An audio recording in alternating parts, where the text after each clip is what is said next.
జమిలి ఎన్నికల దిశగా కేంద్రం మరో అడుగు ముందుకేసింది. శీతాకాల సమావేశాల్లోనే బిల్లు ప్రవేశపెట్టాలనే ఆలోచనలో ఉంది. అంతా అనుకున్నట్టుగా జరిగితే దేశంలో ఒకేసారి ఎన్నికలు జరిగే అవకాశం ఉన్నాయి. వన్ నేషన్ వన్ ఎలక్షన్ మీద విపక్షాలు మాత్రం వ్యతిరేకిస్తున్నాయి. అందులోనూ ప్రాంతీయ పార్టీలు అభ్యంతరం ఎందుకు వ్యక్తం చేస్తున్నాయి? మనతో పాటుగా ఉన్నారు foundation for democratic reforms founder doctor Jayaprakash Narayana గారు. సార్ నమస్తే. నమస్తే కవిత. సార్, జమిలి అనగానే బోల్డ్ అంత చర్చ అనేది కొనసాగుతూనే ఉంది. ఒక అడుగు అయితే కేంద్ర ప్రభుత్వం ముందుకేసింది. మీ అభిప్రాయం ఏంటి సార్? మధ్యతరగతి వర్గాలకి మన దేశంలో కవిత, రాజకీయంలోకి చాలామందికి మళ్ళీ ఎన్నికలు అనగానే చాలా విరక్తి కలుగుతున్నారు. మనకు కూడా ఏందా రోజు ఎన్నికలనే వేరే పని లేదా పాటలేదన్న భావం కలుగుతుంది. ఆ రకమైన నిస్పృహ నుంచి వచ్చిన ప్రతిపాదన తప్ప లోతుగా ఆలోచించి వచ్చిన ప్రతిపాదన కాదు. మన ప్రధాన్ని రాజకీయ కోణం నుంచి చూడకూడదు. జమిలి ఎన్నికలకి అనుకూలంగా ఉంటే అది బీజేపీ అనుకూల పక్షము, వ్యతిరేకంగా ఉంటే బీజేపీ వ్యతిరేక పక్షం. ఇవి చాలా పొరపాటు ఆలోచన. అంశాన్ని మనం అంశంగా చూడాలి. మనకి సాక్ష్యాలు ఏం చెప్తున్నాయి, తర్కం ఏమిటి, ప్రపంచానుభవం ఏమిటి, దీనివల్ల మన దేశం ఉన్న పరిస్థితుల్లో వచ్చే పర్యవసనాలు మంచివా చెడువా ఎట్లా ఉంటాయి అలా ఆలోచించాలి తప్పితే ఏదో మోదీ గారు చెప్పారు కాబట్టి ఒప్పుకున్నామని ఒకళ్ళు, ఆయన చెప్పాడు కాబట్టి వ్యతిరేకిద్దామని మరొకళ్ళు, ఈ గందరగోళం నుంచి బయటపడాలి. కాబట్టి నా దృష్టిలో ఏంటంటే జమిలి ఎన్నికల వల్ల మౌలికమైన రాజకీయ సమస్యలకు పరిష్కారం దొరకట్లేదు. కొన్ని అనవసరమైన చిక్కు సమస్యలు కూడా రావచ్చు. కొన్ని సాంకేతికమైన ప్రయోజనాలు ఉండొచ్చు. మళ్ళీ ఎన్నికల చికాగ్గా ఉంది, అధికార యంత్రాంగం టైం అంతా దానికి పోతుంది అన్న దానికి కొంత పరిష్కారంగా అనిపించవచ్చు. ఆర్థిక భారం తగ్గుతుంది అనే మాట. ఇప్పుడు ఆర్థిక భారం సంగతి తీసుకున్న ఉదాహరణకు మన ప్రధాని కొంచెం లోతు కళారు పైపైన కాకుండా లోక్సభ ఎన్నికలకి మొన్న 9,000 కోట్లు ఎంతో ఖర్చు అయింది. రాష్ట్ర శాసనసభ కూడా సుమారుగా అంతే అవుతుంది లెక్కేసుకోవచ్చు కాస్త అట్యూట్గా. 18,000 కోట్లు 5 ఏళ్ల కాలంలో కలిసి పెడితే బహుశా ఒక 12,000 కోట్లు అవుతుంది. ఎందుకంటే 9,000 కోట్లు ఆగదు కదా. ఎక్స్ట్రా పోలింగ్ బూత్లు, ఎక్స్ట్రా సిబ్బంది, ఎక్స్ట్రా బ్యాలెట్ ఈవీఎంలు ఇవన్నీ పెట్టాల్సి వస్తుంది కదా. కాబట్టి 18,000 కోట్లు కాదు 12,000 కోట్లు అవుతుంది అందాజుగా. మనం కరెక్ట్గా చెప్పలేం. ఒక 5-6 కోట్లు సేవ్ అవుతుంది. కరెక్టే. నేను చాలా పొదుపరిని, ₹1 సేవ్ అయినా కూడా ప్రజాధనం చాలా ముఖ్యంగా భావించేవాడిని. జీవితం అంతలా గడిపినవాడిని, అందరికీ తెలుసా సంగతి. కాబట్టి 5,000 కోట్లు సేవ్ చేస్తే నేను సంతోషిస్తాను. కానీ పెద్ద విస్తృతమైన విషయాన్ని మనం చూసినప్పుడు ఒక్కరోజు ప్రభుత్వాలు ఈ దేశం ఎంత ఖర్చు పడుతుందో తెలుసా మీకు? మీరు ఒకసారి గెస్ట్ చేయండి. మన దేశంలో యూనియన్ ప్రభుత్వము రాష్ట్ర ప్రభుత్వాలు కలిసి ఒక్కరోజున ఎంత ఖర్చు పెడతాయో మీరు ఒకసారి గెస్ట్ చేయండి. 1,00,000 కోట్లు అవుతుంది సార్. ఒక్కరోజున 20,000 కోట్లు ఖర్చు పెడుతున్నారు. 20,000 కోట్ల రూపాయలు ఒక్క రోజుకి. 5 ఏళ్లలో 4 కోట్ల రూపాయలు ఖర్చు అవుతుంది ప్రభుత్వాల చేతుల నుంచి. 4 కోట్ల రూపాయలు 5 ఏళ్లలో. 4 కోట్ల రూపాయల్లో మీరు 6,000 కోట్ల రూపాయలు సేవ్ చేస్తే ఏమంత డబ్బది? ఎంత సేవ్ చేసినా మంచిదే. కాబట్టి ఇది బ్రహ్మాండంగా మనం సేవ్ చేస్తామన్నది అది పెద్ద అది మౌలికాంశంగా ఉండకూడదు ప్రజాస్వామ్యంలో. ఇక రెండోది మీరు చూడండి, కొన్ని రాష్ట్రాల్లో కలిసి జరుగుతున్నాయి ఎన్నికలు. ఆంధ్రప్రదేశ్లో మొన్న కూడా కలిసి జరిగినాయి కదా. ఆంధ్రప్రదేశ్లో తాయిలాలు తగ్గటం కానీ, పరిపాలన బాగుపడడం కానీ, రాజకీయం బాగుపడడం కానీ ఏమైనా జరిగిందా జమిలి ఎన్నికల వల్ల? దేశంలో మిగతా ప్రాంతాల్లో లేకపోయినా ఆంధ్రప్రదేశ్లో జమిలి ఎన్నికలు ఉంటూనే ఉన్నాయి. ఏం కాలేదే. ఆంధ్రప్రదేశ్లో ఎన్నికల ఖర్చు ఎవరిని అడిగినా కూడా ఆబాల గోపాలానికి తెలుసు. ఒక ఎమ్మెల్యేకి పదవికి ప్రధాన పార్టీల అభ్యర్థులు ఎంత ఖర్చు పెడుతున్నారని చెప్పంటే ఏ ఊరిలో ఎవరినంటే కూడా చెప్తారు. మీరు నేను చెప్పక్కర్లా. 30-40 కోట్లు మామూలుగా పెడుతున్నారంటే కొన్ని చోట్ల 50-60 కోట్లు 100 కోట్లు కూడా పెడుతున్నారని చెప్తున్నారు. ఏం తగ్గలేదుగా. పరిపాలన పెద్ద బాగుపడేదిగా ప్రత్యేకంగా మిగతా చోట్ల పోలిస్తే. అంచేత అనుభవం మనకు స్పష్టంగా చెప్తాను. కాబట్టి జమిలి ఎన్నికలు మన మౌలికమైన సమస్యలకు పరిష్కారం కాదు. మన రాజకీయంలో సమస్య ఏంటి? డబ్బులు పెట్టేవాడే రాజకీయంలోకి వస్తున్నాడు. అసలు పార్టీలు మొట్టమొదటిగా నేను డబ్బు ఎంత పెడతావని, డబ్బు పెట్టలేనంటే అంత మంచి వాళ్ళని మాకు అనవసరం అంటున్నారు. డబ్బు ఖర్చు పెట్టిన తర్వాత వెంపర్లాట మొదలవుతుంది. ఇంత ఖర్చు పెట్టినా డబ్బులు రావాలి కదా మళ్ళీ అని చెప్పాను. మళ్ళీ వచ్చే ఎన్నికల్లో ఖర్చు పెట్టాలి కదా, డబ్బులు ఎక్కడ అని చెప్పాను. అక్కడి నుంచి అవినీతి అనివార్యం. కొంతమంది తెలిసి మనకు కనిపెట్టి చేస్తారు, కొంత తెలియకుండా చేస్తారు. కానీ ఇన్ని వేల కోట్లు ఆంధ్రప్రదేశ్ ఎన్నికల్లో మొన్న 10,000 కోట్లు ఖర్చు అయింది పార్టీలకి అభ్యర్థులకి. ఈ డబ్బంతా వాళ్ళు భార్య బిడ్డల భవిష్యత్తును తాకట్టు పెట్టి ఆస్తులు అమ్మేసి పెట్టారా ప్రజల కోసం అని చెప్పాను. మనం నన్ను పుట్టామా? అంత అమాయకులు మన తెలియదు ఏం జరుగుతుంది ఈ దేశంలో. కాబట్టి మౌలికమైన సమస్యది. దానికి పరిష్కారం ఇక్కడ ఉందా? ఏమీ లేదు. తాయిలాలు పెరిగిపోతున్నాయి. ఆంధ్రప్రదేశ్లో ఉమ్మడి ఎన్నికల్లోనే ఆంధ్రప్రదేశ్లో ఉన్న తాయిలాలు భారతదేశంలో ఏ దేశంలో లేవు. అవి తగ్గుతున్నాయా? తగ్గట్లేదు. అవినీతి ఏమైనా తగ్గుతుందా? పరిపాలన బాగుపడుతుందా? కాబట్టి జమిలీ ఎన్నికలకి మన దేశంలో ఉన్న మౌలిక రాజకీయ సంక్షోభానికి మధ్య సంబంధం లేదు. లేకపోగా అనవసరం చిక్కుముట్లు పెడుతున్నాం. ఇప్పటికి కూడా మన దేశంలో మన ప్రజాస్వామ్యంలో గొప్పతనాన్ని బాగా గర్వించి గౌరవించే వాళ్ళనే ఒకళ్ళు. అదే సమయంలో దానిలో బలహీనతలు అర్థం చేసుకోవాలి కదా. 180 మంది కళ్ళు మూసుకుని ఓటేస్తున్నారు. అది పార్లమెంటా, లేకపోతే అసెంబ్లీయా, మున్సిపాలిటీయా, పంచాయతీ ఏం తెలియదు. అంతే ఏ స్థాయిలో ఎవరేం చేస్తారో తెలియదు. ఎంపీకి మా ఊళ్ళో నీళ్ళల్లో కొళాయి రావట్లేదని చెప్పి ఫోన్ చేస్తారు. ఎంపీకి అది సంబంధం లేదు, పాప స్థానిక ప్రభుత్వం చేయాల్సిన పనులు. లేకపోతే అసెంబ్లీకి జాతీయ స్థాయి నుంచి సంవత్సరం మాట్లాడతారు. మీరు మనకు తెలుసు, రోజు చూస్తున్నాం. అనుభవాన్ని ఎవరినైనా ఏ పార్టీ వారినైనా అడగండి, ప్రజా జీవనంలో అనుభవం ఎవరినైనా అడగండి. అది ప్రజల తప్పు కాదు, అది అర్థం కాని వ్యవస్థ నిర్మాణం చేశాం మనం. అలాంటప్పుడు మనం విన్న కొద్దికి ప్రజలకు అవగాహన మరింత పెరిగి రాష్ట్రం ఏం చేస్తుంది, జాతీయ స్థాయి ఏం చేస్తుంది, మున్సిపాలిటీ ఏం చేస్తుంది అవగాహన పెరగడం కోసం వ్యవస్థ ఉండాలన్నా మరింత కలగాపులగం చేసి ఏదో రకంగా ఎన్నికలు జరిపేశాం ఇస్తున్నామా వాయనం, పుచ్చుకుంటున్నామా వాయనం, గుడ్డెద్దు చేలబడ్డట్టు చేసేయాలన్నా. జమిలీ ఎన్నికలు కావాలని పెడుతుంటే బలవంతంగా మరింతగా కన్ఫ్యూజన్ పెరుగుతుంది, ప్రజాస్వామ్యం వికసించదు. మూడోది, మన వెస్ట్మినిస్టర్ పద్ధతి మంది బ్రిటిష్ పాలన నుంచి అరువు తెచ్చుకున్నాం. వాళ్ళు వదిలేస్తున్నారు. ఒక్క బ్రిటిష్ పార్లమెంట్లో తప్ప మిగతా అన్ని చోట్ల కూడా స్థానిక పార్లమెంట్లు అంటే వదిలేశారు వాళ్ళు. మనం మాత్రం దాన్ని పట్టు కూర్చున్నాం. వాళ్ళకంటే ఎక్కువ వలసవాదులం మనం. బ్రిటిష్ కాలనీ తెల్లవాళ్ళు ఉన్న కాలనీలు ఉన్నాయి, ఆస్ట్రేలియాను, న్యూజిలాండ్, వాళ్ళు వదిలేశారు. ఒక్క కెనడా ఇంకా కొనసాగుతోంది, మనం పట్టు కూర్చున్నాం. ఈ వ్యవస్థలో ఏంటి, ఎప్పుడైనా సరే ప్రధానమంత్రి కానీ ముఖ్యమంత్రి కానీ సభ రద్దును కోరచ్చు. లేకపోతే రాష్ట్రంలో ప్రభుత్వం లేకపోతే జాతీయ స్థాయిలో ప్రభుత్వం కనుక సుస్థిర ప్రభుత్వం సాధ్యం కాబట్టి సభ రద్దు అయిపోవచ్చు. మధ్యంతర ఎన్నికలు అనివార్యంగా వస్తాయి. ఎన్నికల వ్యవస్థలో ఉన్న పద్ధతి అది మౌలికమైన అంశం. అది దాని కోవింద్ కమిటీ వారి సిఫారసు, ప్రభుత్వ ప్రతిపాదన ఏమిటి? ఇప్పుడు ఏ కారణంగానే లోక్సభ కాలపరిమితి ఇప్పుడు రేపు 5 ఏళ్ళు ఉంది. 5 ఏళ్ళ లోపల ప్రభుత్వం నడవలేదు అనుకుందాం మాట వరుసకి. 2024లో ఎన్నికైంది. 29 దాకా కాకుండా 22 దాకా నడిచింది, లేదా 27 దాకా నడిచింది, 26 దాకా. 26లో తెలంగాణ, ఆంధ్రప్రదేశ్ అన్ని రాష్ట్ర ప్రభుత్వాలని రద్దు చేయాలి. ఈ నడపలేకపోతే మాకు సంబంధం ఉంది, మేము సుస్థిర ప్రభుత్వాన్ని ఏర్పాటు చేసుకున్నాం కదా, అనవసరంగా దీన్ని ట్రంకేట్ చేయడం ఎందుకు? అలాగే రాష్ట్రంలో శాసనసభ రద్దయింది మధ్యలో, ఏ కారణంగా ఇప్పుడు పార్టీలో చీని అనుకుందాం మనం. తెలంగాణలో ఎన్నిక జరిగి సంవత్సరం అయింది, ఇంకో 4 ఏళ్ల కాలం ఉంది వాళ్ళకి, 2028 చివరి దాకా ఉంది. 2026లో ప్రభుత్వం పడిపోయింది అనుకున్నా, పడిపోవాలని కోరుకుని చెప్పాము. నేను వాదన కోసం చెప్తాను, మాట వరుసగా చెప్తున్నాను. అయిపోయింది. అప్పుడు ఎన్నికలు జరిగితే మళ్ళీ 5 ఏళ్ళకి ప్రభుత్వాన్ని అనుకుంటాం కదా. ఇప్పుడు దీని అసెంబ్లీ లోక్సభ కలపాలి కాబట్టి 2026లో మీరు ఒకవేళ ఎన్నుకున్నా కూడా 2029 కల్లా మరి ప్రభుత్వం ఆగిపోతుంది. 3 ఏళ్ళకే శాసనసభ ఉంటుంది, 2 ఏళ్ళకే ఉంటుంది. ఇది ఎక్కడ విచిత్రం? కాబట్టి మీరు ఏదో పరిష్కారం చేస్తాం అనుకుని సమస్యలు సృష్టిస్తున్నారు. పరిష్కారం ఏం చేయట్లా, మరుగు సమస్యలనేవి. దీనిలో దురుద్దేశమే లేదు. నేను ఎక్కడ దురుద్దేశం ఆపాదించట్లా. ఏదో ఎన్నికలు మళ్ళీ జరుగుతున్నాయని విసుగు చాలామందికి ఉంది, మధ్యతరగతి వర్గాలకి, మీడియాకి, పార్టీల్లో చాలామంది, అన్ని పార్టీల్లో ఉన్నది. కానీ పరిష్కారం ఇది కాదు. మనకి సంస్థల్లో ఒక సామెత ఉన్నది, పృష్ఠతాళన దంతభంగ అని చెప్పని. బాగా పంటి నొప్పి వచ్చి వైద్యుడి దగ్గరికి పోతే వాడు బాగా నుంచో అని చెప్పని వీపు మీద చాచి తన్నాడు అనుకోండి, నడుము విరుగుతుంది కానీ పన్ను దెబ్బ తగ్గుతుందా? కాబట్టి మందు ఆ జబ్బుకి ఇవ్వాలి. జబ్బు ఒకటైతే మందు ఇంకోటి అయితే, రోగానికి సంబంధించిన మందు కాకుండా ఇస్తే ఏదో మందు ఇచ్చాం కదా అని చెప్పంటే ఉపయోగం ఏముంది? ఏదో ఒకటి చేయడం కాదు కావాల్సింది. ప్రభుత్వం లేకపోతే పార్లమెంటు లేకపోతే చట్టసభలు ఆచితూచి లోతుగా విశ్లేషించి విషయాలను అర్థం చేసుకుని తార్కిక బుద్ధి ఉపయోగించి ప్రపంచంలో ఏం జరుగుతుందో చూసి దాన్ని బట్టి నిర్ణయాలు తీసుకోవాలి. కానీ ఈ హడావిడిగా ఆర్భాటంగా తీసుకోకూడదు. ఇది సదుద్దేశంతో అయినా కూడా హడావిడిగా ఆర్భాటంగా తీసుకుంటున్న నిర్ణయం. సో ఈ 1 నేషన్ 1 ఎలక్షన్ లేకుంటే జమిలీ అనే కాన్సెప్ట్ మాది కాదు, గతంలో కూడా ఇలాంటి ఆలోచనలు వచ్చాయి అనేటువంటి మాట చెప్తున్నారు. వచ్చిండే తప్పలేదు. ఇప్పుడు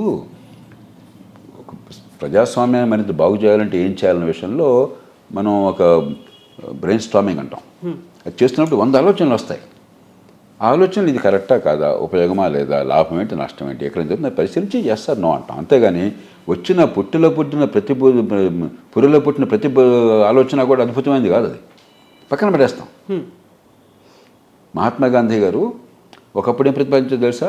ఆయన గ్రామ పంచాయతీకి ఎన్నిక జరపండి, పంచాయతీ సర్పంచులు శాసనసభలు ఎన్నుకోమనండి, శాసనసభ సభ్యులు పార్లమెంట్ ఎన్నుకోమని అన్నాడు. అది ఒక ఆలోచన అన్నాడు. ఆయనకు ఆలోచన వచ్చింది కాబట్టి అదే చేస్తాం మనం. అది చేయట్లేదుగా మనం, అది చేయటం లేదుగా. కాబట్టి మహాత్ములకు వచ్చిన ఆలోచనలే మనం పక్కన పెట్టినప్పుడు ఏదో ఆలోచన చేశాం కాబట్టి చేయాలిగా. ఆలోచన పనికి వస్తుందా కాదా, అనుకున్న లక్ష్యాలు నెరవేరుతా లేదా, దీనివల్ల మంచి ఎక్కువ జరుగుతుందా చెడు ఎక్కువ జరుగుతుందా, అసలు ఫలితం అంటూ ఉంటుందా, అది ఆలోచించుకోవాలి కదా. సో ఇప్పుడు రామ్నాథ్ కోవింద్ కమిటీ దగ్గరికి అందరూ వచ్చారు, మాట్లాడారు, వాళ్ళ అభిప్రాయాలు వెల్లడించారు అనుకున్నప్పుడు మెజారిటీ అనేది అనుకూలంగా ఉన్నారు కాబట్టి ఈజీగా పాస్ అయిపోతుంది అనే ఆలోచన. మెజారిటీ అన్నది మీరు అనుకుంటున్నాను. మెజారిటీ ఎలా నిర్ణయం అవుతుంది? పార్లమెంట్ ఉభయ సభల్లో రాజ్యాంగ సవరణ కావాలంటే 3/2 మంది సభ్యులు ఆమోదించాలి. మెజారిటీ ఇంకో మార్గం లేదు. భారతదేశంలో రిఫరెండం అనేది లేదు. ప్రజల దగ్గర డైరెక్ట్గా వెళ్ళిపోయి రిఫరెండం పెట్టడానికి మనకు రాజ్యాంగంలో మార్పు లేదు, ఆ ఏర్పాటు లేదు. అలాంటివి చేస్తే ప్రమాదకరం కూడా. బ్రిటన్ లాంటి దేశంలోనే బ్రెగ్జిట్ పెడితే ఎస్ఆర్ నో అని చెప్పంటే వాళ్ళు కొంప ఉంచుకున్నారు. ఇవాళ అందరూ ఏడుస్తున్నారు పొరపాటు చేస్తామని చెప్పని. కాబట్టి ప్రజాస్వామ్యంలో ఎన్నికైన ప్రతినిధుల ద్వారా నిర్ణయాలు జరగాలి తప్ప ప్రజలు డైరెక్ట్గా నివేదిస్తానని వాళ్ళు చెప్పేస్తే ఓకే అంటానంటే ఆ రోజు ఎమోషన్లో ఎస్ఆర్నోలో ఏదైనా అనొచ్చు. చాలా దేశాలు చాలా సతమతం అవుతున్నాయి దాని కారణంగా. ప్రజాస్వామ్యంలో నింపాదిగా నిర్ణయాలు తీసుకోవాలి, ఎమోషన్తో కాదు, ప్రజల్ని రచ్చగొట్టి కాదు, ఏ విషయం ఏం తెలియకుండా ఎస్ఆర్నో బట్టి కాదు. సో ప్రాంతీయ పార్టీలకి మాకు ఎఫెక్ట్ పడుతుంది అనే ఆలోచన, మేము రాష్ట్రాలకి సంబంధించినటువంటి ఉపయోగకరమైనటువంటి అంశాల మీద ఫోకస్ పెడతాము, అలా కాకుండా మొత్తం మెజారిటీ చేతుల్లోకి అంటే జాతీయ పార్టీల్లోకే వెళ్ళిపోతుంది అనేది అది కూడా వాస్తవం కాదు. అది కూడా వాస్తవం. ఇప్పుడు బీజేపీ బహుశా మాట అనుకోవచ్చు, అది జరిగితే ప్రధాన రాజకీయ పార్టీ కాబట్టి జాతీయ స్థాయిలో మాకు లాభం ఉంటుంది అనుకోవచ్చు. కానీ ఆధారాలు లేవు. మీరు ఉదాహరణకు చూడండి, కర్ణాటక తీసుకోండి. బీజేపీ ప్రభుత్వం అసెంబ్లీలో ఉన్నది రాష్ట్రంలో. అవినీతి అన్న పేరు కావచ్చు, అవినీతి మిగతా వాళ్ళకి కూడా అవినీతి ఉండొచ్చు. కానీ ప్రశ్న మనకు కనిపించేది మన కళ్ళెదురుగా ఉన్నది అవినీతి కదా. రేపొద్దున అవినీతి తర్వాత చూద్దాం కదా. అవినీతి కారణంగా కావచ్చు, లేకపోతే కాంగ్రెస్ పార్టీ బాగా తాయిలాలు ఇవ్వటం వల్ల కావచ్చు బీజేపీని ఓడించారు. కరెక్ట్గా సంవత్సరం తిరగల అసెంబ్లీ ఎన్నికలు వచ్చినాయి, బ్రహ్మాండంగా గెలిపించారు అదే బీజేపీని. వేరువేరు కాగానే ఆ కోపం అంతా అసెంబ్లీలో పోయింది. లోక్సభ రాగానే మళ్ళీ ఇటు పక్కన వచ్చారు. తెలంగాణ తీసుకోండి, అసెంబ్లీలో బీజేపీకి సోదులో లేదు. బీజేపీకి అసెంబ్లీలో ఏమొచ్చింది ప్రభావం? ఎన్నికలు జరిగింది 6 నెలల ముందు, ఎలక్షన్లు లోక్సభ ముందు డిసెంబర్లో జరిగింది.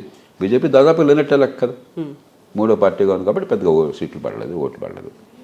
అదే లోక్సభ రాగానే సగం సీట్లు వచ్చినాయి. కలిపి వస్తే 2 పోయాయి. మహారాష్ట్ర ఉంది, లోక్సభలో ఏ కారణాల స్థానిక కారణాల వల్ల, జాతీయ కారణాలు కాదు స్థానిక కారణాల వల్ల లోక్సభలో మరి చాలా పెద్ద ఎత్తున ప్రతిపక్షం వారు గెలిచారు. కాస్త 4-5 నెలల్లో సవరించుకున్నారు. ఆ మూడు కూడా కొంచెం ప్రజల్లో మారింది. ఈసారి బీజేపీ లాభపడ్డది. కాబట్టి కలిసి ఎన్నికలు వస్తే బీజేపీకి లాభము, విడివిడిగా వస్తే ప్రతిపక్ష లాభం అన్న వాదన కూడా ఆస్కారం లేదు. మన కళ్ళెదురుగా సాక్ష్యాలు, నాకు సాక్ష్యాలు చెప్పండి. అంతేగాని ఊరికే ఊహాగానాలు చేస్తే ఎట్లాగా? మనకు సాక్ష్యాలు లేనప్పుడు ఊహాగానాలు చేయాలి, సాక్ష్యాలు ఉన్నప్పుడు సాక్ష్యాలను పరిశీలించాలి. అంతేగాని సాక్ష్యాలను పరిగణన తీసుకోకుండా ఊహించడం అని చెప్పి అనేది విజ్ఞాన లక్షణం కాదు. సో ఇప్పుడు మాకు సౌత్ ఇండియాకి సంబంధించి ఇక్కడ ఎక్కువగా ప్రాంతీయ పార్టీలే ఉన్నాయి. ఈ ప్రాంతీయ పార్టీలన్నీ దాన్ని వ్యతిరేకిస్తున్నట్టుగానే కనిపిస్తుంది సార్. అంటే ప్రాంతీయ జాతీయ కాదు సమస్య. ఏంటంటే ఇందాక నేను అన్నట్టుగా రాష్ట్ర శాసనసభని మనం రాష్ట్రాల అంశాల కోసం ఎన్నుకున్నాము, లోక్సభని జాతీయ స్థాయి అంశాల కోసం ఎన్నుకున్నాం. అలాగే స్థానిక ప్రభుత్వాన్ని 11-12 షెడ్యూల్లో స్థానిక అంశాల కోసం ఎన్నుకోవాలి. అలా కాకుండా పంచాయతీ నుంచి పార్లమెంటు దాకా ఒకే రక ఆటను కట్టేస్తే ప్రజాస్వామ్యం పరిణితి ఉండదు. దాంతోపాటు కోవింద్ కమిటీ ఏం చెప్పారు? ఒకవేళ కనుక అసెంబ్లీ రద్దు అయినట్టయితే మధ్యలో మన ఎన్నికల వ్యవస్థ అసెంబ్లీ రద్దు అవడం అనివార్యం. అసెంబ్లీ మిగతా కాల పరిమితి ట్రంకేట్ అయిపోతుంది. మళ్ళీ లోక్సభతో పాటు ఎన్నికలు జరపాలి. అంటే మీరు సభ నడపలేకపోతే మమ్మల్ని రద్దు చేయడం ఏంటి? అది తప్పే కదా. ఖచ్చితంగా ఫెడరల్ వ్యవస్థలో అది మరింత కన్ఫ్యూజన్ దారితీస్తుంది, రాజ్యాంగ విరుద్ధం కూడా. అది అనివార్య పరిస్థితుల్లో ఇక్కడ రాష్ట్రపతి పాలన పెట్టాలి. కాబట్టి ఆ కారణంగా ఇది ప్రజాస్వామ్య విఘాతం అనేది కరెక్ట్ కాదు. కానీ ఖచ్చితంగా ఆ కారణంగా ఇది అభ్యంతరకరం. లోక్సభ ఎన్నికలు వస్తే ఇక్కడ రద్దు అవుతుంది, రాష్ట్రంలో శాసనసభ ఎన్నికలు వస్తే మళ్ళీ తర్వాత వచ్చేది కూడా తొందరగా రద్దు చేసి మరి దాంతో కలిపేస్తారు. అంటే రద్దు చేయడం పరి పొద్దున్న సాయంత్రం దాకా అదేం పరిపాలన? అందుకు కాదు కదా మన ప్రజలు ఎన్నుకుని 5 ఏళ్ల కోసం అని చెప్పారు. 5 ఏళ్ళు మంచి చెడు ప్రజలు నచ్చే రకంగా చేస్తే నిలుస్తారు, లేకపోతే పోతారు. అంతేగాని 3 ఏళ్ళకి ఒకసారి ఎన్నికలు పెడతా ఉంటే ఎట్లాగా? మీరు మొట్టమొదటి మీరేం చెప్తున్నారు? మళ్ళీ ఎన్నికలు మంచిది కాదు, పరిష్కారం ఏం చేస్తున్నారు? కాబట్టి రాష్ట్రాల అవసరమైతే మళ్ళీ ఎన్నికలు పెడదాం. మీ ఆలోచనలోనే కనిపించట్లా గందరగోళం. తార్కికంగా ఉందా? మళ్ళీ ఎన్నికలు ఆపాలని చెప్పంటే రాష్ట్రాల్లో మళ్ళీ ఎన్నికలు జరపాలి, అది చివరి కంక్లూషనా? ఎట్లా అవుతుంది అది? ఎలా లాజిక్ అవుతుంది, సింక్ ఎలా అవుతుంది? కాబట్టి లోతుగా ఆలోచించాలి. దురుద్దేశం లేదు. ఎన్నికలంటే నిస్పృహ వచ్చి అసలు మన దేశంలో మధ్యతరగతి ఎన్నికలు లేకుండా ఉంటే బాగుండే భావం మనసులో ఉంది. చాలామంది ఎడ్యుకేటెడ్ కూడా పార్టిసిపేట్ చేయట్లేదు. ఇప్పుడు చాలామంది ఒక నియంతృత్వం వస్తే బాగుండు, సైన్యాలు కప్పచేస్తే బాగుండు, ఇప్పుడు సర్వేలోకి తేలుతోంది ప్రజాస్వామ్యం లాభం లేదు అని చెప్పని. అలాంటి వ్యవస్థలు ఏంటి, ఎన్నికలంటే నిస్పృహ వల్ల దీనివల్ల ఏదో బాగుంటుందన్న భ్రమలో అడుగుతున్నారు తప్పితే లోతుగా ఆలోచిస్తే భ్రమలన్నీ ఉత్తేని తేలిపోతుంది. సార్, ఇప్పుడు ప్రస్తుతం ఉన్నటువంటి పరిస్థితిని బట్టి చూస్తే పార్లమెంట్లో కానీ లోక్సభ రాజ్యసభల్లో మెజారిటీ అనేది ఎక్కువగా ఎన్డీఏ ప్రభుత్వానికి కనిపిస్తుంది కాబట్టి ఈజీగా పాస్ అయిపోతుంది. ఎక్కడుంది? 300 మెజారిటీ కావాలి రాష్ట్రాల్లో. నా దృష్టిలో ఇది రాష్ట్రాలు కూడా వెళ్ళాలి. రాష్ట్రాల్లో ఇబ్బంది లేకపోవచ్చు, ఎందుకంటే మెజారిటీ రాష్ట్రాలు ఎన్డీఏ కూటమిలోనే ఉన్నాయి. కానీ పార్లమెంట్లో ఇవాళ సూర్యుడు తీర్పును ఉదయిస్తున్నాడని చెప్పి ప్రభుత్వంలో ఉన్న ప్రకటన చేస్తే ప్రతిపక్షం వెంటనే అది తప్పు, ప్రస్తుతం ఉదయిస్తున్నాడని చెప్పే పరిస్థితి ఉంది ఇవాళ దేశంలో. అలాంటిది నిజంగానే ఆలోచించాల్సిన అంశం, విభిన్న దృక్పథాలు ఉన్న అంశం మీద ఇవాళ మెజారిటీ 300 ఎట్లా ఉంది? తల్లకిందులుగా తపస్సు చేసినా సాధ్యం కాదు. లోక్సభ రాజ్యసభల్లో రాజ్యాంగ సవరణ కోసం దీని అంశం మీద మెజారిటీ సాధ్యం కాదు. సో ఇప్పుడు ఆలోచన మళ్ళీ దాన్ని ఏం చేస్తారు సార్? సాధ్యం కాదు అనుకున్నప్పుడు ఆమోదం అంతే పాస్ అవుతుంది. ఇంకా నెక్స్ట్ టర్మ్ కోసం మళ్ళీ ఆలోచించి మళ్ళీ అప్పుడు ప్రజలు నోట్లో నాలుగుతూ ఉంటుంది అంతే, కొంతగా నడుస్తూ ఉంటుంది అంతే తప్ప నిరర్థకమైనది. అందుకనే నేను చెప్పేది, మనకి నా దగ్గర డబ్బులు ఉన్నాయి, బ్యాంకులో వేసుకుని పొదుపుగా ఖర్చు పెట్టుకుంటే పనికొచ్చేట్టుగా డబ్బు ఉపయోగపడుతుంది. విచ్చలుడిగా ఖర్చు పెట్టేస్తే ఉంది కదా అని దుబారా అయిపోతే రేపు పొద్దున పై అవసరానికి ఉపయోగపడదు. రాజకీయ పరపతి కూడా అంతే. ప్రధానమంత్రి మోదీ గారికి కానీ ప్రభుత్వానికి కానీ మరొకళ్ళకి కానీ ప్రజలు ఇచ్చిన ఓటు వల్ల, ప్రజల గుడ్విల్ వల్ల ఒక పరపతి ఉంటుంది. ఆ పరపతిని సద్వినియోగం చేసుకోవాలి. ప్రజలకి అర్థమయ్యే రీతిలో, ప్రజలకు పనికొచ్చే రీతిలో ఆ ఫలితాలను చూపెట్టి చట్టాలు విధానాలు చేస్తే ఆ పరపతి పెరుగుతూ ఉంటుంది. లేకపోతే ఉన్న పరపతి వృధా అయిపోతుంది. పొలిటికల్ క్యాపిటల్ అంటాం, పొలిటికల్ క్యాపిటల్ అంతా వేస్ట్ అయిపోతుంది. అదే మంచి పనులు చేయాల్సిన దేశంలో చాలా ఉన్నాయి, ఆచరణ సాధ్యమైనవి, అవసరమైనవి చాలా ఉన్నాయి. ఇది వివాదాస్పదమైనది, పెద్ద ఫలితాలు లేవన్నది నేను ఇప్పుడు స్పష్టంగా చెప్తాను. పోసుకొచ్చినట్టుగా నాకేమీ ఈ పార్టీ ఆ పార్టీ గొడవ లేదు. బీజేపీ కనుక దేశ ప్రయోజనాలకు మంచిగా చేస్తే ఇది మంచిది, ఈ కారణాలుగా సమర్థిద్దాం. వ్యవసాయ చట్టాలు ఉన్నాయి దేశంలో, అందరూ ఎట్లా మాట్లాడినా కూడా ముందుగానే తర్వాత కానీ ఒకే కంఠంతో చెప్పింది నేను, ఆ చట్టాలు మంచివి, ఖచ్చితంగా వ్యవసాయానికి మంచిదే. చేత పార్టీలను పక్కన పెడదాం, పక్షపాతాలను పక్కన పెడదాం. దీనివల్ల నాకు ప్రయోజనం కనిపించట్లా. రాద్ధాంతం ఎక్కువ, కొండంద వెలుకను పట్టడం లాంటిది. కొండంద వెలుకను పట్టడం ఎందుకు? ప్రభుత్వాలు అటు చేయకూడదు. ప్రభుత్వాలు తక్కువ పనితో ఎక్కువ ఫలితాలు సాధించాలి. ఎక్కువ పనితో తక్కువ ఫలితాలు, వివాదాస్పద ఫలితాలు, అనుమానాస్పద ఫలితాలు, నిరర్థకమైనవి ఉపయోగమే ఉంది. ఎందుకు చేయాలి? ఇప్పుడు 2/3 మెజారిటీ అవసరము అనుకుంటే తమకి మెజారిటీ లేదు. అవసరం అనుకుంటే కాదు, నిజంగా అలా ఉన్నప్పుడు ఎందుకని కేంద్ర ప్రభుత్వం అంత మొండిగా ఉంటుందని? అది మంచి ప్రశ్న, నా దగ్గర సమాధానం లేదు. ఎందుకంటే అది తర్కానికి లొంగదు. బహుశా ఒక ఆలోచన ఉండొచ్చు అనుకుంటున్నాను. ఇవాళ మొదలెడితే ఎప్పుడైనా ప్రజల్లో ఆలోచన వస్తుంది, వాళ్ళకి 5 ఏళ్ళు జరుగుతుంది భావం ఉండొచ్చు, నిజంగానే నమ్ముతుండొచ్చు. ఇలాంటి జరిగితే మంచిదని భావం నిజంగా ఉండొచ్చు. రెండోది, మేము మంచి ప్రతిపాదన తీసుకొచ్చినప్పుడు వీళ్ళంతా కాదంటున్నారు చూసారని చెప్పని రాజకీయంగా చెప్పడానికి అస్త్రం ఉంది అనుకోవచ్చు. కానీ అనుకోవటం ఆ వాదన సరైనది కాదు, ఆలోచన సరైనది కాదు. ఈ అస్త్రం పనిచేయదు. సో చాలా వరకు రాష్ట్ర ప్రభుత్వాలకి కేంద్ర ప్రభుత్వం మీద ఒక అభిప్రాయం అనేది ఉంది, సహకరించట్లేదు, బడ్జెట్లు రిలీజ్ చేయట్లేదు, ఒక గ్యాప్ అనేది పెరిగిపోయింది అనేది ఇప్పుడు రాష్ట్ర ప్రభుత్వాలకు కూడా ఒక అస్త్రం లాగా దొరుకుతుందా? అది అవాస్తవం. మొట్టమొదటి వేడివేరు చూడాలి. ఈ దేశంలో జాతీయ స్థాయిలో ఏ ప్రభుత్వం ఉన్నా కూడా, ముఖ్యంగా 1991 దగ్గర నుంచి పక్షపాతం ఉన్నది, రాష్ట్రాలకు నిధులను ఇవ్వటం లేదు అన్నది పూర్తి అవాస్తవం అని చాలా స్పష్టంగా చెప్తున్నాను. జమిలీ ఎన్నికలు సరైన ఆలోచన కాదని ఎంత స్పష్టంగా చెప్తున్నాను, ఇది అంత స్పష్టంగా చెప్తుంది. దీనిలో ఈ పార్టీ ఆ పార్టీ లేదు. మనకు అలవాటు అయిపోయింది. వాడేది చేస్తున్నాడు, వాడితో అన్యాయం జరిగిపోతుంది, నాకు మోసం జరిగిపోతుంది అంటే అలవాటు అయిపోయింది. ఎందుకంటే చాలా పాపులర్. మన స్టేట్లో నాకు అన్యాయం జరిగిందంటే కాదని ఎవరిని అంటారా? మన స్టేట్ కదా, మనం ఒకటి కదా. కాబట్టి ఈ పక్షపాత ధోరణులు సహజంగా ఉంటాయి. కాబట్టి దాన్ని ఉపయోగించుకుని నా రాష్ట్రము, నా నియోజకవర్గము, నా జిల్లాకి ఇవ్వట్లేదు, ఇది ఒక పడికట్టు పదమైంది. మన దేశంలో ఆర్థిక సంబంధాలు యూనియన్ రాష్ట్రాల మధ్య చాలా బలమైన సంబంధాలు, నిర్మాణాత్మక సంబంధాలు, పార్టీలకు అతీతమైన సంబంధాలు ఫైనాన్స్ కమిషన్ ద్వారా జరుగుతుంది. నేను స్థూలమైన అంకెలు మీకు చెప్తాను. 72 లక్షల కోట్ల రూపాయలని రాష్ట్రంలో ప్రభుత్వాలు ఖర్చు పెడుతున్నాయి. రాష్ట్రంలో జాతీయ స్థాయిలో మొత్తం కలిపి ఖర్చు పెడుతుందని చెప్పాను. రోజుకు 20,000 కోట్లు అవుతుందని. దానిలో రాష్ట్రాలు పెట్టే ఖర్చు ఎంత తెలుసా? 45,000 కోట్ల రూపాయలు. 27,000 కోట్ల రూపాయలు జాతీయ స్థాయిలో. అలాగే జాతీయ స్థాయికి వచ్చే మొత్తం పన్నుల డబ్బు, అన్ని రకాలుగా వచ్చే ఆదాయం, అప్పులు కాకుండా మొత్తం కలిపితే 35,000 కోట్ల రూపాయలు. 35 లక్షల కోట్ల రూపాయలు. 35 లక్షల కోట్ల రూపాయలు. 35 లక్షల కోట్ల రూపాయల్లో రాష్ట్రాలకు పోయే డబ్బు ఎంతో తెలుసా? 23,74,000 కోట్ల రూపాయలు.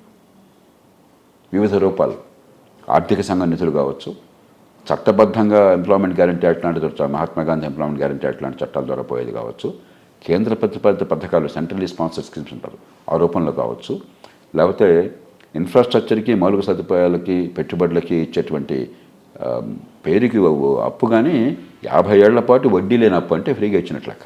అలాంటి డబ్బు కావచ్చు. ఇవన్నీ కలిపితే 23,74,000 కోట్ల రూపాయలు. మళ్ళీ చెప్తున్నా, 35 లక్షల కోట్ల రూపాయల ఆదాయంలో 23,74,000 కోట్ల రూపాయలు రాష్ట్రాలు పెడుతుంది. ఇంతకంటే ఎక్కడ తెస్తారు మీరు? అసలు సమస్య అది కాదు. అసలు సమస్య చైనా లాంటి దేశంలో సైతం, ఒక కమ్యూనిస్ట్ నియంతృత్వం ఉన్న దేశంలో, ప్రజాస్వామ్యం లేని దేశంలో సైతం స్థానిక ప్రభుత్వాల్లో 3వ అంచెలో 51% ప్రభుత్వం ఖర్చు ఉన్నది. మన దేశంలో 3% ప్రభుత్వం ఖర్చు ఉన్నది స్థానిక ప్రభుత్వాల్లో. అది అసలు సమస్య. రాష్ట్రాలు ఆ మాట మాట్లాడడం, మాకు ఇంకా తీసుకురా మేము దుబారా చేస్తామని చెప్పి అంటారు తప్ప, జీతభత్యాలకు ఇచ్చుకుంటాం, పెన్షన్లు ఇచ్చుకుంటాం, రాజుల్లాగా ప్రవర్తిస్తాం, లేకపోతే అదే పనిగా పందేరాలు చేస్తాం, ప్రకటనలు ఇచ్చుకుంటాం తప్పితే అభివృద్ధికి ఎలాగో ఖర్చు పెట్టట్లా. చాలా రాష్ట్రాలు దివాళా దంచులు ఉన్నాయి. స్థానిక ప్రభుత్వాలకు నిజమైన అవసరాల కోసం పైసలు చెల్లించాల. అసలు సమస్య అక్కడ ఉంది. దాన్ని కప్పు ఇచ్చేసి ఇదంతా ఢిల్లీ నుంచి మాకు రావట్లేదు రాజకీయం చేస్తున్నారు. కాబట్టి దీనిలో నేను వాస్తవాలు చెప్పాను మీ దగ్గర, ఎవరైనా వెరిఫై చేయొచ్చు. నేను చెప్పిన ఎక్కడ రహస్యమేం కాదు. గూగుల్ చేస్తే బడ్జెట్లో వివరాలన్నీ వస్తాయని చెప్పిన బడ్జెట్లో అంకెలు. సార్, ఇక్కడ నుంచి ఇంకొక వివక్షకి సంబంధించి పక్షపాతంగా చూస్తున్నారు అన్నదానికి, సౌత్ ఇండియన్ స్టేట్స్ అనేది మేము ₹1 మేము కేంద్రానికి పెడితే మాకు రివర్స్ 40 పైసలే వస్తుంది, అదే ఉత్తరప్రదేశ్, బీహార్ చూస్తే వాళ్ళకి 70 పైసలకు పైగా వస్తుంది అనే మాట కూడా నినాదంగా మారింది. దానికి ఇది మనం కొంచెం ఇప్పుడు కూడా తొందరపడి మాట్లాడదు. ఇందాక అన్నా కదా, మా జిల్లాకి ఎక్కువ రావాలి, మా రాష్ట్రానికి రావాలి, మా ఊరికి రావాలంటే ఎవరో కాదనరు. కాబట్టి ఇది ఒక లేజీ అండ్ ఈజీ ఆర్గ్యుమెంట్స్. కొంచెం లోతుకెళ్ళండి. మనకంటే పశ్చిమ రాష్ట్రాలకు నిజమైన సమస్య వాళ్ళ మాట్లాడట్లా.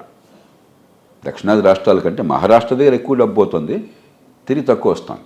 గుజరాత్ నుంచి ఎక్కువ పోతుంది, తిరిగి తక్కువ వస్తుంది. అది మనం మాట్లాడట్లా. అదే దక్షిణాది రాష్ట్రాలు అంటే, దక్షిణాది ఉత్తరాది అంటే పొలిటికల్గా బాగుంటుంది అనుకుంటున్నాం. ఫస్ట్ ఆఫ్ ఆల్ దక్షిణాది ఉత్తరాది కాదు. ఇది సంపన్న రాష్ట్రాలు, అట్టడుగులు ఉన్న రాష్ట్రాలు. ఎలాగైతే సమాజంలో కొన్ని వర్గాలు కాస్త పైన ఉన్నాయి, కొన్ని వర్గాల కింద, మనం ఏం చేస్తున్నాం, అణగారిన వర్గాలకు అదనంగా సాయం చేస్తున్నాం. అలాగే కొన్ని ప్రాంతాలు మరింత పేదరికంలో ఉంటే దేశం అంతా నష్టం. కాబట్టి కొన్ని ప్రత్యేక ప్రయత్నాలు జరుగుతున్నాయి.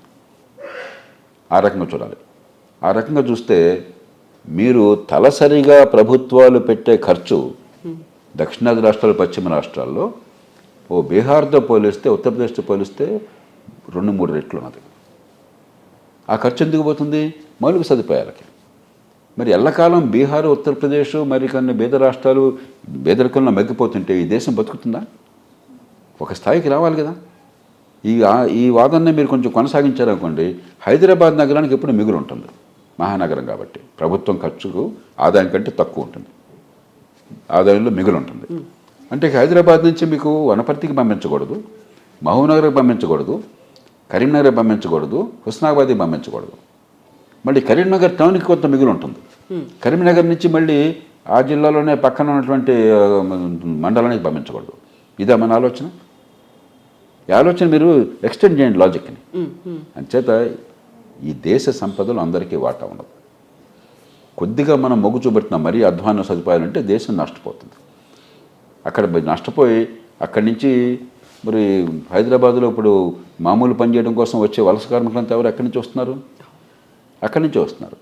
మరి మీరు ఈ పరిశ్రమ ఉంది ఇక్కడ, ఈ పరిశ్రమ ఎందుకని సక్సీడ్ అవుతుంది? దేశం అంతా ఒక మార్కెట్గా ఉంది కాబట్టి. బీహార్ వాళ్ళు కొంటున్నారు, యూపీ వాళ్ళు కొంటున్నారు, కాశ్మీర్ వాళ్ళు కొంటున్నారు, పంజాబ్ వాళ్ళు కొంటున్నారు. కాబట్టి అందుకని ఎన్నికల కోసం అని చెప్పిన ఈ కులం పేరుతోనో, మతం పేరుతోనో, ప్రాంతం పేరుతోనో రచ్చ చేయడం అన్నది మంచిది. మన ప్రజలను మనం కాపాడుకుందాం. దానికోసం కొంచెం చాలా తెలివిగా వ్యవహరిద్దాం. అంతేగాని ఇతరులకే దోచిపెడుతుంటే వాళ్ళేం బాగుపడ్డారండి? వాళ్ళేం బాగుపడ్డారు? కాబట్టి ఇది అవాస్తవం ఇది. కానీ ఈ వాదన చాలా తేలిక. జనం చప్పట్లు కొట్టేసారు, ఓ కాయ రాజా కాయ అని చెప్పినట్టుగా ఉంటుంది. నాయకత్వంలో ఉన్నవాళ్ళు ప్రజలకి కొన్ని అప్రియమైన సత్యాలను చెప్పగలగాలి. అన్ని చప్పట్లు కొట్టే మాట్లాడే మనకు అన్యాయం జరుగుతుందిరా, మనూరికి అన్యాయం జరిగిపోతుందంటే ఓ లేచిపోతారు. అది నాయకత్వం కాదు. సార్, ఈ పార్టీలు ఇలా మాట్లాడినప్పుడే బీజేపీ కూడా ఒక ఇంట్రెస్టింగ్ నినాదాన్ని గతంలో తీసుకొచ్చింది, డబుల్ ఇంజన్ సర్కార్ అనేది. కేంద్రంలో రాష్ట్రంలో మన పార్టీ ఉంటే ఇప్పుడు రాజకీయంగా ఎవరైనా చెప్పుకోవచ్చు, అది కూడా సమాఖ్య వ్యవస్థలో ఉండే అవసరం లేదు. కాకపోతే ఏంటంటే వాళ్ళ వాదన మా పార్టీ సమర్థంగా పనిచేస్తుంది, విజ్ఞతతో పనిచేస్తుంది, మిగతా వాళ్ళు చేయట్లేదు వాదన గడుసుగా చెప్పే ప్రయత్నం చేస్తున్నారు.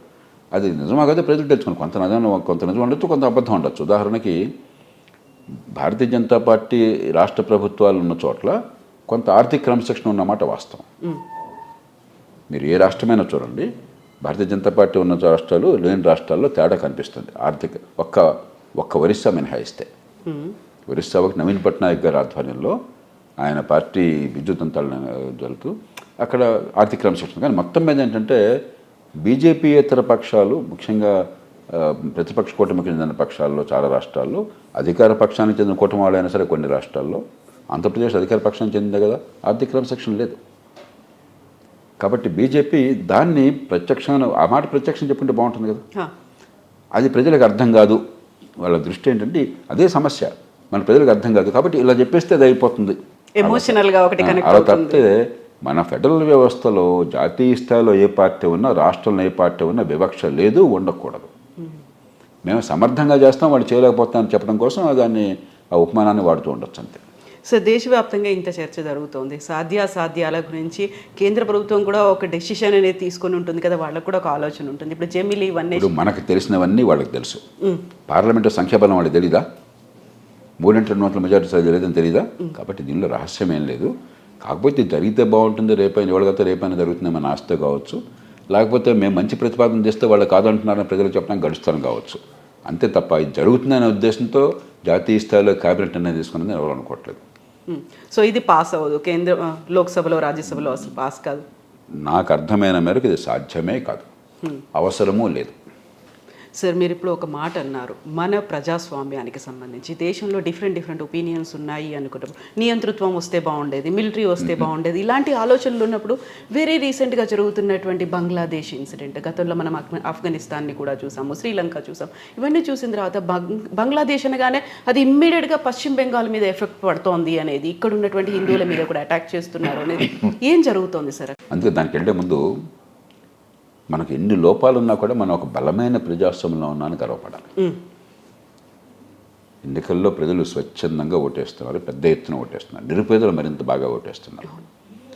వెనకాలంతా గందరగోళం ఉన్న ఓట్ల కొనుగోలంతా ఎన్నికల పోలింగ్ బూత్ బయట ఉంది, కానీ పోలింగ్ లోపల మాత్రం ఎన్నికల నిర్వహణ చాలా సమర్థంగా నిజాయితీగా జరుగుతుంది. కాకపోతే మళ్ళీ ఈవీఎంలు వద్దు, బ్యాలెటే కావాలి. మీరేనేం చెప్పుకొని ఇచ్చేవి మాట ఏదని చెప్పచ్చు, నిజాన్ని అబద్ధం చేయొచ్చు, అబద్ధాన్ని చేయొచ్చు. కానీ ఏ రకంగా మీరు చూసినా కూడా ఈవీఎంలో మోసం జరుగుతుంది అన్నది పచ్చి అవాస్తవము. మీరు గెలిస్తే ఎన్నికలు బాగా జరిగినాయి, మీరు ఓడిపోతే ఎన్నికలు బాగా జరగలేదని చెప్పిన వాదన బోటకు వాదన అవుతుంది. ఇక అంతకంటే ఎక్కువ మాట్లాడక్కర్లా, వాస్తవాలు చెప్తే అక్కడ ఖచ్చితంగా మన దేశంలో ఎన్నికలు నిర్వహణ వరకు బయట జరిగేది వేరు. ఎన్నికల్లో ఓట్ల కోసం డబ్బులు ఇచ్చేది, తాయిలాల పనిగా చేసేది, కులం మతం తీసుకొచ్చి ఎంత తప్ప నేను రోజు పోరాడుతున్నాను. ఇవాళ కూడా కొంత ప్రత్యేక పరీక్ష మాట్లాడాను, అది వేరు. ఏ ఓటరు కూడా స్వచ్ఛందంగా ఓటేస్తున్నాడు, కానీ తుపాకీ పెట్టి ఎవరిని ఓటేయించట్లా. ఆ ఓట్లన్నీ నిజాయితీ లెక్కెడుతున్నారు, నిర్ధారిస్తున్నారు ఎవరు గెలిచారు, అందరూ ఒప్పుకుంటున్నారు, శాంతియుతంగా అధికారం మారుతుంది. అది గొప్ప విషయం. కాబట్టి ఆ విషయం అంతవరకు మనం మిగతా దేశాలకి, ముఖ్యంగా వర్ధమాన దేశాలకి మనం తలమానికం. కానీ అది చాలదు. ప్రజాస్వామ్యం పరిణతి చెందాలని చెప్పంటే అది చాలదు. ప్రజలు ఎందుకు ఓటేస్తున్నామో అర్థం కావాలి, అవగాహన ఉండాలి, ఓట్లకి డబ్బులు ఖర్చు పెట్టే సంస్కృతి పోవాలి, రాజకీయ అవినీతి పోవాలి, అధికార వికేంద్రీకరణ రావాలి, పార్టీల ప్రజాస్వామ్యీకరణ రావాలి, చట్టబద్ధ పాలన కావాలి. ఇవన్నీ లోపాలు ఉన్నాయి మనకి, కానీ బలాలు ఉన్న లోపాలు ఉన్నాయి. కానీ మనకంటే వెనకున్నారు బంగ్లాదేశ్ వాళ్ళు. అక్కడ దురదృష్టం ఏంటంటే నిజంగా 15 ఏళ్లలో షేక్ హసీనా ఆర్థిక వ్యవస్థ వరకు మంచి ప్రయత్నం చేసి కాస్త ఆర్థికంగా బంగ్లాదేశ్ ఇప్పుడు బంగ్లాదేశ్ మనకంటే ఎక్కువ తలసరి ఆదాయం ఉన్నది. ఇప్పుడు కొంచెం ఈ మధ్య ఏమైనా మారుతుందని తెలియదు ఇటీవల దాకా, ఎందుకంటే కొంచెం వేగంగా పెరిగింది. మన దేశం నుంచి కూడా పెట్టుబడులు చాలా వెళ్ళినాయి. మన పారిశ్రామికవేత్తలు పెట్టుబడులు చాలా పెట్టారు. వస్త్ర పరిశ్రమలో మనతో పోలిస్తే చాలా చిన్న దేశం అయినా కూడా మనకంటే ఎక్కువ ఎగుమతులు చేస్తారు వాళ్ళు. మన పత్తి మనవాళ్ళు పెట్టే పెట్టుబడి, కానీ వాళ్ళు కొంచెం విజ్ఞతతో చేశారు. మనం మూర్ఖంగా పరిశ్రమ పెద్దది కాకుండా లేబర్ లాస్ చెత్త చెదారం పెట్టి మనం ఉపాధి కల్పించకుండా ఉత్పత్తి పెరగకుండా ఆపుకుంటున్నాం, మన తప్పది. కాబట్టి ఆర్థికంగా బాగా చేసింది. కానీ మనకి రాజకీయంగా ఏమైందంటే కాలక్రమేణా ఆవిడ చాలా బాధ అనుభవించింది. ఆమె తండ్రిని కుటుంబంలో అందరినీ ఈవెన్ ఒక్కరిని ఇంకొకళ్ళని మినహాయించి అందరినీ చంపేశారు. 1975లో ఆగస్టు నెలలో దారుణంగా చంపేశారు. జూన్ నెలలో అనుకుంటున్నాను, ఆగస్టు 15కి ఒక రోజు ముందో ఎప్పుడో 1975. తర్వాత కూడా ఈవెన్ని మళ్ళీ హింసలు పెట్టారు ప్రతిపక్షం ఉండగా. కసి పెరిగిపోయింది. దాంతో నిరంకుశత్వంగా ప్రవర్తించడం, మరి అక్కడి నుంచి పర్యవస్థానాలు ఇట్లా రావటం 15 ఏళ్ళు అవిచ్ఛిన్నంగా రాజ్యాధికారం ఉన్నప్పుడు. కాబట్టి ప్రజాస్వామ్యంలో రాజకీయంలో ఈ కసి, కక్ష, పగ దీనికి దూరంగా ఉండాలి, పెద్ద మనసు చేసుకోవాలి. ఉదాహరణకి 1975 నుంచి 77 దాకా దేశంలో మహామహులైన ప్రతిపక్ష నాయకులందరినీ జైల్లో పెట్టారు. Loknayak JP, Atal Bihari Vajpayee, Morarji Desai, Charan Singh, George Fernandes అయితే ప్రాణాలు తీస్తారనుకున్నారు. ఇలా ఎంతోమంది జైల్లోకి పోయారు. 77లో వీళ్ళందరూ కూడా కొంతమంది జైల్లో ఉండి గెలిచారు, కొంతమంది జైలు నుంచి బయట రాగానే గెలిచారు. ఇందిరాగాంధీని ఓడించారు, వీళ్ళు అధికారంలోకి వచ్చారు. కసి చూపెట్టే ప్రయత్నం చేసిన పిల్లలు నష్టపోయారు. అంత జరిగిన తర్వాత కూడా ప్రధాన న్యాయమూర్తి ఎవరు కావాలని చెప్పంటే ఇందిరాగాంధీ చేసినట్టుగా మనం చేయకూడదు. మొరార్జీ దేశాయ్ దగ్గర పట్టుబట్టి తప్పు తీర్పు గతంలో ఇచ్చాడు ADM Shukla versus ADM Jabalpur habeas corpus కేసులో. అయినా కూడా జస్టిస్ వైవి చంద్రచూడ్ మన రిటైర్ అయినటువంటి ప్రధాన న్యాయమూర్తి తండ్రి, ఆయన తప్పు తీర్పు ఇచ్చినా కూడా ఆవిడ చేసిన తప్పు మనం చేయకూడదు అని చెప్పిన స్థితిని మోసం చేశాడు. కక్ష సాధించకూడదు అని చెప్పని. అది ప్రజాస్వామ్యంలో సరైన లక్షణం. అంతేగాని ఓడిపోయిన వాడి మీద మీరు కక్ష తెచ్చుకోవటం, పగ తెచ్చుకోవటం అని చెప్పి అనేది సరైనటువంటి సంస్కృతి కాదు. ఆవిడ ఆ పద్ధతి చూపెట్టింది, ఆ కక్ష తెచ్చుకోవడం అని చెప్పనేది. చివరికి దానివల్లే బలైంది. మరి దేశానికి కూడా మంచిది కాదు. అధికారం ఓటు వల్ల శాంతియుతంగా మారాలి, బలమైన ప్రతిపక్షం ఉండాలి. కానీ మీరు రోడ్డు మీద భయపెట్టేసి తిట్టి కొట్టి దాడులు చేసి మీరు దేశ ప్రధానమంత్రిని దేశం నుంచి పంపించేస్తే దేశం అల్లకల్లోలం అవుతుంది, మంచి కంటే చెడు ఎక్కువ జరుగుతుంది. సో ఆ పరిస్థితి మన మీద ఏమైనా ఇంపాక్ట్ చూపిస్తుందా సార్? మన మీద ఇంపాక్ట్ ఉండదు, కానీ మనకు ఒక మిత్ర దేశం అది. ఏ పార్టీ భారతదేశంలో అధికారంలో ఉన్నా, ఏ పార్టీ బంగ్లాదేశ్లో అధికారంలో ఉన్నా కూడా ఈ రెండు దేశాల మధ్య ఉన్న సంబంధాలు, ఆర్థిక సంబంధాలు కానీ భౌగోళిక సంబంధాలు కానీ అనివార్యమైనటువంటివి. మరి భారతదేశం కూడా చాలా ఉదారంగా వ్యవహరించింది. మనకు భూములు ఏంటంటే సరిహద్దు నిర్మాణం చేసేటప్పుడు బంగ్లాదేశ్కి మనకి మధ్య, ఆనాడు ఈస్ట్ పాకిస్తాన్కి మనకి మధ్య ఇలా గీత అట్లా ఉండదు. కొన్ని చోట్ల భారత భూభాగం బంగ్లాదేశ్లోకి వెళ్తుంది, కొన్ని చోట్ల బంగ్లాదేశ్ భూభాగం భారతదేశంలోకి వస్తుంది. మరి నరేంద్ర మోదీ గారు ప్రభుత్వంలో షేక్ హసీనాతో కూర్చొని, బంగ్లాదేశ్ ప్రభుత్వంతో కూర్చొని గీతలాగా గీసేసి మా దేశం భూభాగం అక్కడ మేము వదిలేసుకుంటాం, మీరు మా దేశంలోకి వస్తే వదిలేసుకోండి చెప్పంటే మనం ఎక్కువ కోల్పోయాం భూమిని. మనం అయినా ఉదారంగా వదిలేసాం. ఎందుకంటే సత్సంబంధాలు ఉండాలి, ఆర్థికంగా ఒక దేశంగా భావిద్దాం మనం. వాళ్ళు బాగుంటే మనకు మంచిది, మన అండ లేకుండా వాళ్ళకి బాగుండదు.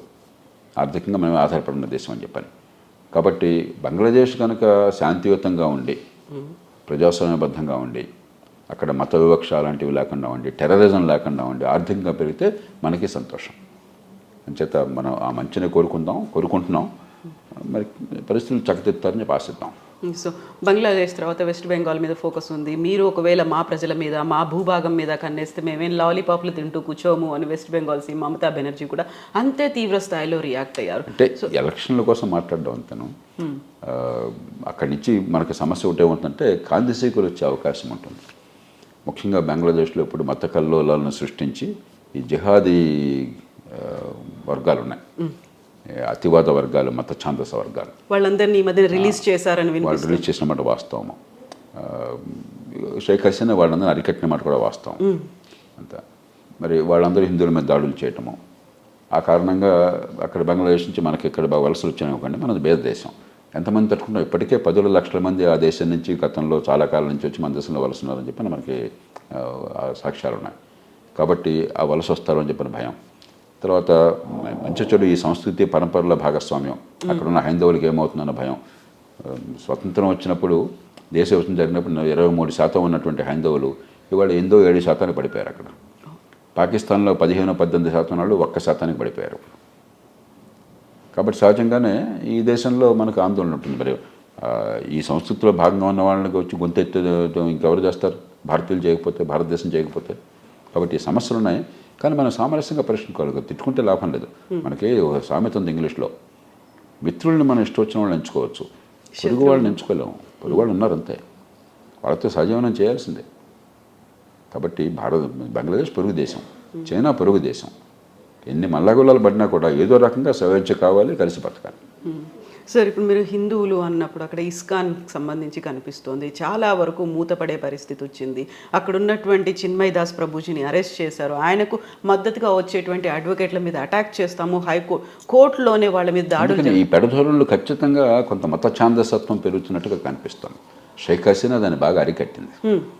ఇప్పుడు రకరకాల వంకలు పెట్టి ఆవిడ మీద ఉన్న కోపాన్ని అవకాశంగా తీసుకుని ఈ జిహాదీ శక్తులు, ఈ మత ఛాంద శక్తులు కూడా విజృంభిస్తున్నట్టు కనిపిస్తుంది.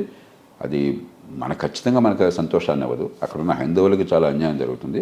దీర్ఘకాలంలో బంగ్లాదేశ్ కూడా నష్టమే. ఏ దేశం టెర్రరిజాన్ని పెంచినా కూడా చివరికి బలైంది ఆ దేశమే. పాకిస్తాన్ టెర్రరిజాన్ని మన మీద కోపంతో చాలా పెంచింది. ఇవాళ బలవుతుంది ఎవరు? కాస్త ఎన్ని మల్లాగొల్లాలు పడ్డ ఆర్థికంగా మనం ముందుకు వెళుతున్నాం. పాకిస్తాన్ గందరగోళంలో ఉంది. ఇప్పుడు ఇవాళ దేశంలో ఎప్పుడేమవుతుందో తెలియని గందరగోళంలో, భయంలో చిక్కుకున్నది. కాబట్టి చివరికి బలయ్యేది ఆ దేశాలు, ఆ ప్రజలే. ఏదో ఇంకోటి మీద దాడి చేస్తున్నాం, భారత్ని దెబ్బ కొడుతున్నాం చెప్పి అనుకుంటారు మూర్ఖులు.